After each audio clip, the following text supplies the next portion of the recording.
नमस्कार दोस्तों। एक लंबे समय से यह विचार था कि पीवाईक्यूज़ का किस प्रकार से विश्लेषण प्रस्तुत किया जाए जिससे यूपीएससी के अभ्यर्थियों के लिए लाभदायक हो सके। तो कई एस्पिरेंट्स के साथ विचार विमर्श करने के बाद एक कार्यक्रम आरंभ करने वाले हैं हम, जिसमें इस यूट्यूब वीडियो सीरीज़ के रूप में प्रस्तुत करेंगे और इसके तहत 30 से 35 वर्ष के पिछले प्रश्न पत्रों का गहन और विषयवार विश्लेषण प्रस्तुत किया जाएगा। ठीक है, तो इसकी क्या विशेषताएं रहेंगी? इसमें हम सब्जेक्ट वाइज करेंगे, जैसे राज्य व्यवस्था, इतिहास एवं संस्कृति, भूगोल, अर्थव्यवस्था, पर्यावरण एवं पारिस्थितिकी, विज्ञान एवं प्रौद्योगिकी, विविध समसामयिक विषय आदि को शामिल करते हुए 2 चरणों में इस कार्यक्रम को करेंगे। प्रथम चरण वर्ष 2013 से 2025 तक के पीवाईक्यूज़ का विश्लेषण किया जाएगा और द्वितीय चरण में, जो कि बाद में हम करेंगे जब 2013 से 2025 तक के पीवाईक्यूज़ कंप्लीट हो जाएंगे, तो उसके बाद हम और पीछे के पीवाईक्यूज़ करने का प्रयास करेंगे, जिसमें हम 1995 से लेकर 2012 तक के पीवाईक्यूज़ का विश्लेषण करेंगे। इससे लगभग 30 से 35 वर्षों, मतलब हमारा टारगेट ही यही है, 30 से 35 वर्षों का प्रश्न पत्रों का विश्लेषण किया जाए। और इससे आप देखेंगे कि यूपीएससी में रिपीटेशन किस प्रकार प्रश्नों का होता है। अगर जो प्रश्न डायरेक्ट रिपीट नहीं होते हैं तो कहीं ना कहीं से टॉपिक से प्रश्न आते, और इतने वर्षों का विश्लेषण करने के बाद आप यह पाएंगे कि आप कम से कम प्रत्येक वर्ष आप यह देखेंगे, खुद ही देखेंगे कि 40 के आसपास प्रश्न करने में सक्षम हो रहे हैं सिर्फ इन प्रश्न पत्रों का विश्लेषण करने के बाद। लगभग 7-8 प्रश्न यूपीएससी हर साल रिपीट करता है डायरेक्ट पिछले प्रश्न पत्रों से, जो उसके द्वारा जो परीक्षाएं ली गई हैं, यूपीएससी की प्रारंभिक परीक्षाएं, वहीं से 7-8 प्रश्न डायरेक्ट रिपीट होते हैं। लेकिन जब हम उन टॉपिक्स को देखते हैं जहां से यूपीएससी प्रश्न पूछता है, तो ऐसे लगभग 35 से 40 प्रश्न आपके निकल कर आएंगे। यह मैं दावा कर रहा हूं क्योंकि मैंने अपने अध्ययन के दौरान जब पीवाईक्यूज़ का विश्लेषण करना शुरू किया, तो ये मेरे लिए बहुत ही आश्चर्यजनक बात थी कि पढ़ने का दायरा कुछ भी सीमित नहीं है इसमें। आप हिस्ट्री पढ़ते हैं, ज्योग्राफी पढ़ते हैं या इकॉनमी पढ़ते हैं, तो विभिन्न विषयों की अनेकों सोर्सेस से आपको बहुत कुछ पढ़ना पड़ता है, लेकिन फिर भी यह तय नहीं होता है कि यूपीएससी कहाँ से पूछ रहा है। तो इसी ट्रेंड एंड पैटर्न को समझने के लिए हमें इन प्रश्न पत्रों का विश्लेषण करना बहुत ही महत्वपूर्ण है। तो इसके क्या लाभ होंगे? सबसे पहले हमें एक पैटर्न की समझ मिलेगी। टॉपिक वाइज करेंगे क्योंकि विषयवार है, तो हम कोशिश करेंगे कि टॉपिक भी कवर हों। तो टॉपिक वाइज तैयारी होगी, आपकी कॉन्सेप्ट क्लैरिटी आएगी कि यूपीएससी क्या चाहता है और हम जो तैयारी कर रहे हैं वह सही दिशा में है अथवा नहीं। और अगली बात है कि रिवीजन को हम स्मार्ट तरीके से कर सकेंगे, क्योंकि परीक्षा जैसे जैसे नज़दीक आती है वैसे हमारे पास रिवीजन करने के लिए भी बहुत सारा स्टडी मटेरियल होता है, जो कि अंत में एक प्रेशर क्रिएट करता है कि हमें किस प्रकार से इन सभी स्टडी मटेरियल का रिवीजन करना चाहिए। तो हम पीवाईक्यू के थ्रू जाएंगे तो हमारा रिवीजन ज़्यादा बेहतर तरह आएगा।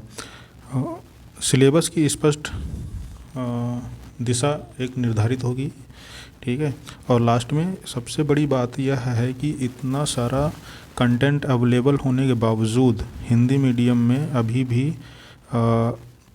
बेहतर क्वालिटी कंटेंट की कमी है। मैं ये ऐसा क्यों कह रहा हूँ, क्योंकि आप इंटरनेट पे देखेंगे तो हर टॉपिक पे बहुत सारा नोट्स आपको मिल जाएगा, लेकिन 2 चीज़ों पे जहाँ पे सबसे ज़्यादा रिक्वायरमेंट है और वहाँ पर कोई भी कोचिंग इंस्टीट्यूशन और कोई भी मेंटरशिप, किसी भी प्रकार की मेंटरशिप में, जो मेरी जानकारी में है, कुछ लोग कर रहे होंगे तो हो सकता है मेरी जानकारी में ना हो, लेकिन इन 2 बातों पे कम ध्यान दिया जा रहा है। Number 1 PYQs analysis Hindi medium के लिए, इंग्लिश मीडियम के तो बहुत सारे यूट्यूबर्स ही बहुत अच्छा पढ़ा रहे हैं।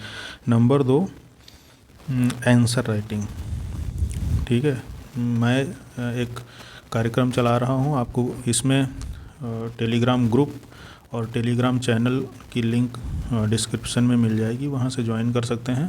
ठीक है, आप केवल ज्वाइन कर लीजिए, मैं ये नहीं कह रहा हूँ कि आप उसके साथ कंटिन्यू करिए। आप वहाँ पर देखिए कि किस प्रकार उत्तरों का मूल्यांकन किया जाता है।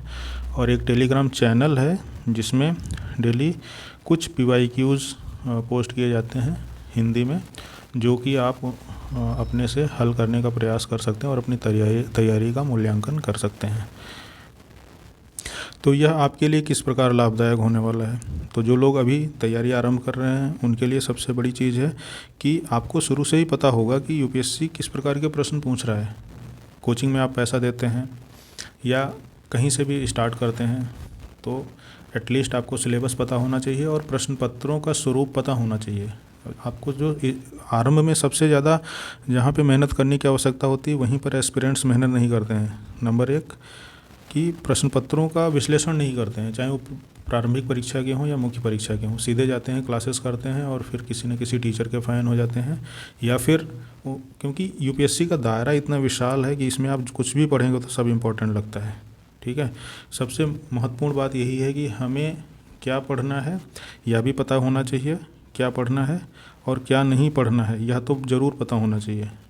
ठीक है, नहीं तो कई स्टूडेंट्स IR पढ़ रहे होते हैं, उनको पता ही नहीं होता है कि IR के लिए हमें किस कंटेंट, क्या करंट अफेयर्स से केवल काम चल जाएगा या हमें इधर उधर की बहुत सारी किताबों के पीछे अपना समय बर्बाद करना होगा। इस बात की जानकारी आपको स्पष्ट रूप से शुरू से ही हो जानी चाहिए, तो आपका पूरा समय बचेगा और आप बहुत स्मार्ट तरीके से तैयारी कर पाएंगे। दूसरी चीज़, ऐसे अनुभवी विद्यार्थी जिन्होंने पहले प्रयास किया है तो उनके लिए एक विश्लेषणात्मक दृष्टिकोण उन्हें प्राप्त होगा। ठीक है, हिंदी माध्यम के छात्र, यह इस कार्यक्रम का मुख्य फोकस हिंदी माध्यम के छात्रों के लिए ही है। आगे हम कोशिश करेंगे कि जो हम PYQs का विश्लेषण कर रहे हैं उन्हें इंग्लिश में भी प्रोवाइड कराया जाए, लेकिन पहले हम इसको हिंदी माध्यम में आरंभ करने की कोशिश कर रहे हैं। दूसरी, वर्किंग प्रोफेशनल्स, आपके पास एक PDF, अगर जो हम जिस प्रकार से PYQs का विश्लेषण करते हैं और उसी को आप PDF के माध्यम से पढ़ लेंगे तो एक्चुअली मैं इसको क्यों इतना महत्व दे रहा हूँ, इसका मुख्य कारण यह है कि मार्केट में भी ऐसी बहुत गहन विश्लेषणात्मक स्टडी मटेरियल है नहीं PYQ पर। ठीक है, तो उस गैप को फिलफिल करके कहीं ना कहीं से मैं आपको कोशिश कर रहा हूँ कि ऐसे एस्पिरेंट्स को लाभ मिले। और अंत में जो अभी हमने देखा था कि ट्रेंड और पैटर्न को समझने में मदद मिलेगी।